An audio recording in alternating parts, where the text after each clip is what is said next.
આજે શ્રાવણનો બીજો સોમવાર નિમિત્તે પ્રથમ જ્યોતિર્લિંગ સોમનાથ મહાદેવ સહિત રાજ્યભરના શિવાલયો હર હર મહાદેવ અને બમ બમ બોલેના નાદથી ગુંજી રહ્યા છે।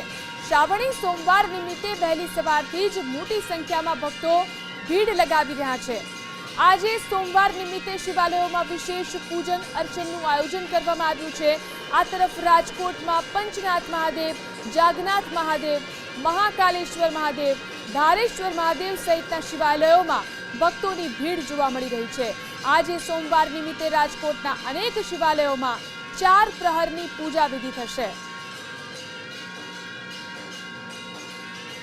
શ્રાવણ મહિનાનો આજે બીજો સોમવાર છે। બીજા સોમવારે જે પૌરાણિક પંચનાથ મંદિર છે ત્યાં ભક્તોની ભારે ભીડ જોવા મળી રહી છે। દ્રશ્યો બતાવશું। ભૂદેવો અત્યારે જે ભગવાનને રીઝવી રહ્યા છે, સાથે સાથે જોઈ શકાય છે કે લોકો ભાવિકો અત્યારે પહોંચ્યા છે ભગવાનના દર્શન કરવા માટે। આજે લોકો ભગવાન ભોળાનાથનો ઉપવાસ પણ રાખતા હોય છે, એકટાણું પણ રાખતા હોય છે।